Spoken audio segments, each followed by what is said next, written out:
नमस्कार बंधुओं, प्रमोद जी और सभी पत्रकार बंधुओं बहनों। आज का जो ये अपना संवाददाता कार्यक्रम है, वो कार्यक्रम एक विषय पर केंद्रित है और वो विषय है भारत में कर सुधार और आर्थिक सुधार। ये भारतीय काल गणना में 12 वर्ष का एक युग होता है। मोदी जी को 11 वर्ष से ज्यादा हो गया, एक युग उनका पूर्ण होने वाला है। तो मोदी जी का जो ये युग है, ये युग क्रांतियों का युग। जयप्रकाश नारायण जी ने कहा था कि टोटल रिवॉल्यूशन। तो मैं आज कहना चाहता हूं कि दो आदमी भारतीय राजनीति में, दीनदयाल उपाध्याय और लोकनायक जयप्रकाश नारायण, इन दोनों ने दो बात कही थी। उन्होंने कहा था अंत्योदय, दीनदयाल जी ने, और जयप्रकाश जी ने कहा था संपूर्ण क्रांति। दोनों को लागू करने का काम श्री नरेंद्र मोदी ने किया। अंत्योदय का काम किया, 80 करोड़ लोगों को अनाज देकर, आयुष योजना बनाकर, शिक्षा फ्री करके, चिकित्सा फ्री करके, सारा काम करके, तो वो अंत्योदय का काम किया। और संपूर्ण क्रांति का काम सप्त क्रांतियां करके मोदी जी ने की। वैधानिक क्रांति करी, विधिक क्रांति की, सारे कानून बदल दिए, सारे विधान बदल दिए। सोशल क्रांति करी, सांस्कृतिक क्रांति की, भारत में राम मंदिर के निर्माण से लेकर सब बड़े बड़े काम किए। राष्ट्रीय एकता क्रांति की, 370 आदि हटाओं को सारा काम कर दिया। अब सबसे बड़ा जो काम किया, जो विश्व के इतिहास में आज तक नहीं हुआ, किसी दुनिया के किसी कोने में किसी कंट्री ने नहीं किया, वो आर्थिक सुधार का कार्यक्रम। और आर्थिक सुधार में मैं आपको याद दिलाना चाहता हूं कि जब अलग अलग प्रकार के टैक्सेस थे राज्यों में, सेल्स टैक्स था, सर्विस टैक्स था, एक्साइज टैक्स था, एक एक दुकान में कई फोटो लगी रहती थी। अब उस सारों को जब कोई सेल टैक्स का इंस्पेक्टर आता था तो दुकानदार को सबसे ज्यादा भय लगता था कि ये क्यों आ गया। तो अब उस सारे को समाप्त करके उन्होंने जीएसटी लागू की इस देश में 2017, और जीएसटी लागू करके उसकी 4 स्लैब बनाई। उसके में 2 लाख करोड़ रुपया महीने का टैक्स भारत में वसूल होने लगा। उसमें राज्यों का हिस्सा भी जाने लगा, तो राज्यों की स्थिति ठीक हो गई। और ये जीएसटी लागू करना अपने आप में अद्भुत काम था। और जीएसटी के बाद में अब इसका दूसरा सेकंड जनरेशन जीएसटी के जो सुधार है, वो अपने आप में एक अजूबा है। तो इसको भारत के कराधान में क्रांति के रूप में देखा जाना चाहिए। उसमें उदाहरण देना चाहता हूं कि मोदी जी के कार्यकाल में आर्थिक वृद्धि की दर हुई, दुनिया में सबसे बड़ा आर्थिक वृद्धि भारत में इस बार की तिमाही में 7.8% हुई। तो टैरिफ वेरिफ की जो ये करते हैं बात, उसके बाद में भी सामाजिक एमडीबीटी, डायरेक्ट ट्रांसफर, सारा एक मुहावरा सारी दुनिया को याद है। राजीव गांधी कहते थे कि मैं 100 पैसे भेजता हूं, 10 पैसे मिलते हैं। उस सारी को करके 44 लाख करोड़ रुपया डीबीटी के द्वारा डायरेक्ट उपभोक्ताओं को ट्रांसफर किया। ये दुनिया के इतिहास में भी कभी नहीं हुआ कितना रुपया डायरेक्ट ट्रांसफर हुआ हो। इसी प्रकार आयात निर्यात पर, भारत का फॉरेन एक्सचेंज पर, रोजगार पर, असमानताओं पर सब काम किया। और ये जो अभी सुधार हुआ है, उस सुधार को आप देखेंगे तो 4 स्लैब से घटाकर 2 स्लैब कर दी। अनिवार्य वस्तुएं सारी की सारी सस्ती हो, दूध हो, मक्खन हो, पनीर हो, ब्रेड हो, सब कुछ सारा का सारा काम इतना सस्ता कर दिया। साथ साथ विलासिता की जो चीजें थी उनके लिए 40% का एक अलग रखा, अनुपालन आसान कर दिया। अब इसके ज्यादा झंझट इसमें नहीं रहा और इसका सीधा फायदा उपभोक्ता को होगा, ये काम करने की कोशिश की। और हम जो आज ये प्रेस कॉन्फ्रेंस कर रहे हैं कि भारतीय जनता पार्टी ने प्रदेश स्तर पर एक 5 लोगों की कमेटी बनाई और जिला स्तर पर भी कमेटियां बना रहे हैं। और हम ये देखेंगे कि ये जो मोदी जी ने सुधार किया है, ये सुधार उपभोक्ता तक पहुंचे, बीच में कोई बाधा नहीं पड़े, उपभोक्ताओं को जागृत करें और उपभोक्ता तक ये सामान पहुंचे, इस बार का काम करेंगे तो उपभोक्ता को फायदा पहुंचाने का काम करें। दूसरा, हम ये कोशिश करेंगे कि हमारे कार्यकर्ता जगह जगह जाएं, हम व्यापारियों से भी आग्रह करेंगे, हम स्थानीय निकायों से भी आग्रह करेंगे कि भाई इसका अध्ययन करो और कम से कम हम ये चाहते हैं कि राष्ट्र जो है मोदी जी के प्रति अपनी कृतज्ञता ज्ञापन करे कि आर्थिक जो महान क्रांति उन्होंने की है, ये पहली बार दुनिया जब इस समय उलझी हुई है उस समय पर इतना सुलझा हुआ काम करने का काम उन्होंने किया है। अर्थव्यवस्था को इससे बढ़ावा मिलेगा, आम आदमी को राहत मिलेगी। दुनिया में कोई ऐसा देश नहीं है इस समय जिसने करों में इतनी बड़ी छूट दी है, वो मोदी जी ने दी है। अब आप कुछ उदाहरण मैं आपको देना चाहता हूं कि जिससे पता लगेगा कि कितनी कितनी छूट मिली है, आज के फर्क कितना है।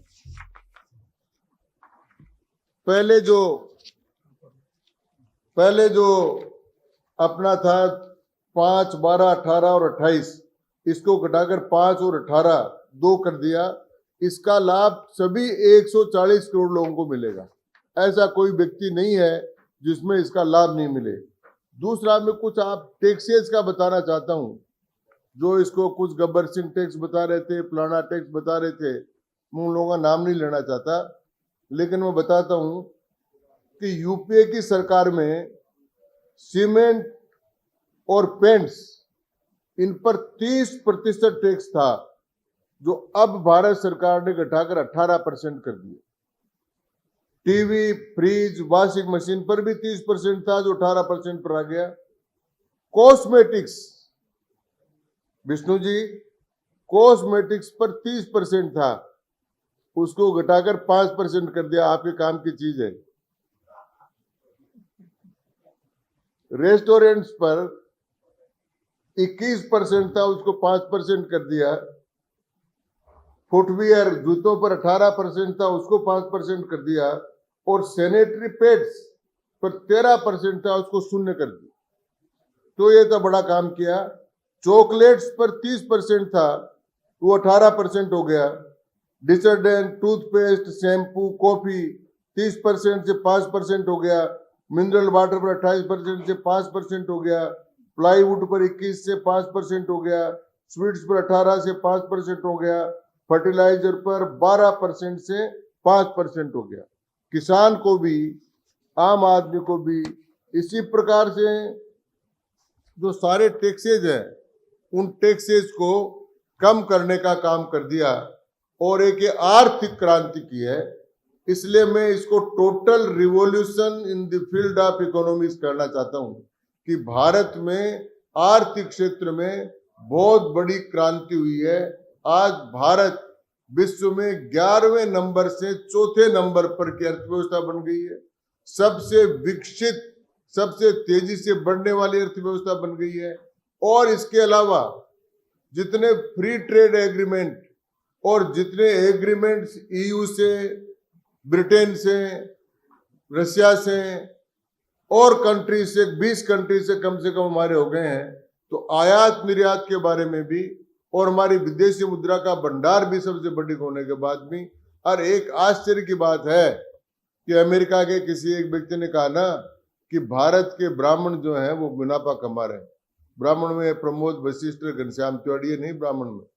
उनका मतलब था कि भारत जो है रूस से सस्ता क्रूड ऑयल खरीद कर अपनी रिफाइनरीज में बनाकर पूरे यूरोप को, आज विश्व में यूरोप को सबसे बड़ा पेट्रोल निर्यातक देश सऊदी अरब नहीं है, ईरान नहीं है, इराक नहीं है, भारत, जिसमें केवल अपनी खपत का 15% क्रूड ऑयल पैदा होता है, वो भारत सारे यूरोप को सबसे ज्यादा पेट्रोल को एक्सपोर्ट करता है। तो कभी किसने सोचा ही नहीं होगा कि भारत पेट्रोल का एक्सपोर्ट करेगा, पर वो 30% कम पर हम खरीदते हैं और फिर बनाकर बेचते हैं। तो कुल मिलाकर मेरा कहने का तात्पर्य एक ही है कि भारत में आर्थिक क्रांति हुई है, भारत में क्रांतिकारी कर परिवर्तन का काम हुआ है, और ये युग जो है वो आर्थिक विकास का युग और मोदी जी का स्वर्ण युग माना जाएगा, जिन्होंने भारत की अर्थव्यवस्था को यहाँ लाकर खड़ा कर दिया। हम चाहेंगे कि इसका लाभ आम उपभोक्ता तक चला जाए। उदाहरण के लिए उनको करना था 22 तारीख से नवरात्र स्थापन से, कि मोदी जी ने कहा था कि आपको मैं गिफ्ट दूंगा दीपावली की, तो नवरात्र स्थापन से काम शुरू हो जाता है। और इस बार जो देवी है नवरात्र में आती है, वो गज पर बैठकर आ रही है, हाथी पर बैठकर, और हाथी पर जब बैठकर आती है तो बहुत अच्छा जमाना होता है, खाद्यान्न का उत्पादन बहुत अच्छा होता है, बिक्री बहुत अच्छी होती है और आर्थिक लाभ होता है। तो वो 1 तारीख से 22 तारीख से नवरात्र स्थापन से वो दे रहे हैं, और नवरात्र भी एक बढ़ गया है, श्राद्ध पक्ष एक कम हो गया है और नवरात्र एक बढ़ गया है। ये भी एक गिफ्ट होती है हमारे धर्मशास्त्र के अनुसार। तो दीपावली तक ये गिफ्ट आम उपभोक्ता तक पहुंच जाए, इसका काम भारतीय जनता पार्टी के कार्यकर्ता करेंगे, जगह जगह जाएंगे, बात करेंगे और कहेंगे भाई ये लाभ जो है वहां तक पहुंचे, इस काम को हम करेंगे। और इसीलिए आज भारतीय जनता पार्टी राजस्थान की ओर से हम मोदी जी की कृतज्ञता भी ज्ञापन करते हैं, और हम सब जो कमेटी बनी है जिलों में सारी कमेटी, वो जाकर इस बात को देखेगी कि यह अधिकतर लोगों तक पहुंचे और ये आर्थिक क्रांति का लाभ भारत को मिले और भारत और अधिक समृद्ध हो। इसी के साथ हम करेंगे। और लक्ष्मी आ ही रही है दीपावली, तो दीपावली का गिफ्ट सारे देश को मिले, यही मुझे आज करना है। आप सब लोगों को आए, इसके लिए आपको धन्यवाद। अब आप कोई पूछना गोविंद सिंह डोटासरा ने कहा है कि विधानसभा में जो कैमरे लगे हैं वो बीजेपी वालों ने उनकी महिलाओं को देखने के लिए लगाए।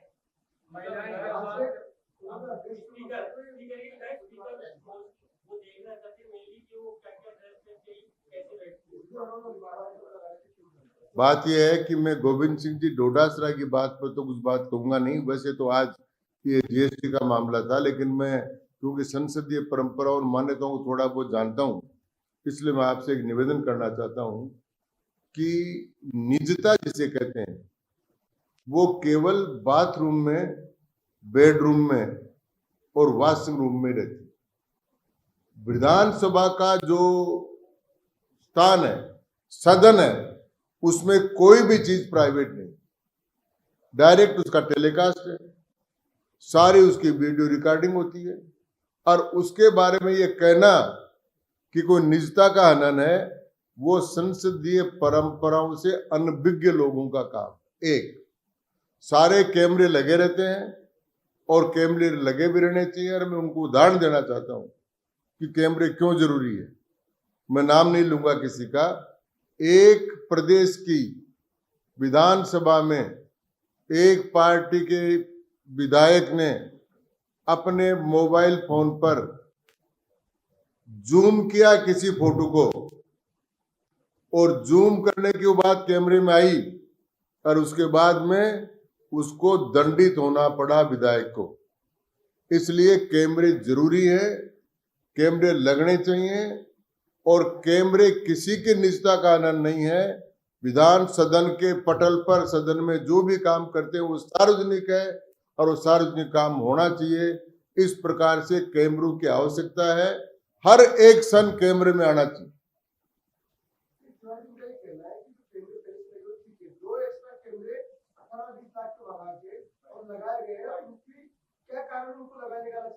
कारण तो वो बताएंगे जिन्होंने लगाए हैं, लेकिन मैं इतना कह सकता हूं कि कैमरे रहने चाहिए और संसदीय परंपराओं में कैमरे जरूरी हैं। और कैमरा लगाना निजता का कोई हनन नहीं है, न किसी विशेषाधिकार का हनन है। कैमरे लगाने का विरोध करना सदन के विशेषाधिकार का हनन। मतलब वो अभी आपने टैक्स जो बताया कि ये कम हो गए, ये इनमें बड़े हैं और जिसके पास वो स्टॉक पड़ा हुआ है उसको सरकार कैसे वजह से भाई 22 तारीख से ये लागू होगा। कुछ ने पहले लागू कर दिया, जैसे महिंद्रा एंड महिंद्रा है, उन्होंने पहले से लागू कर दिया कि वो 22 तारीख के बजाय हम तो अभी से कम कर रहे हैं, तो कहीं 1.5 लाख कर दिए, कहीं 2 लाख कर दिए। तो जो ये जिनके जितना टैक्स लगकर माल आया है वो अभी तो उतना ही टैक्स लेगा, लेकिन 22 तारीख से किसी भी प्रकार का माल किसी भी कीमत पर आया हो, अब जो नई स्लैब आ गई उसी स्लैब से काम। धन्यवाद।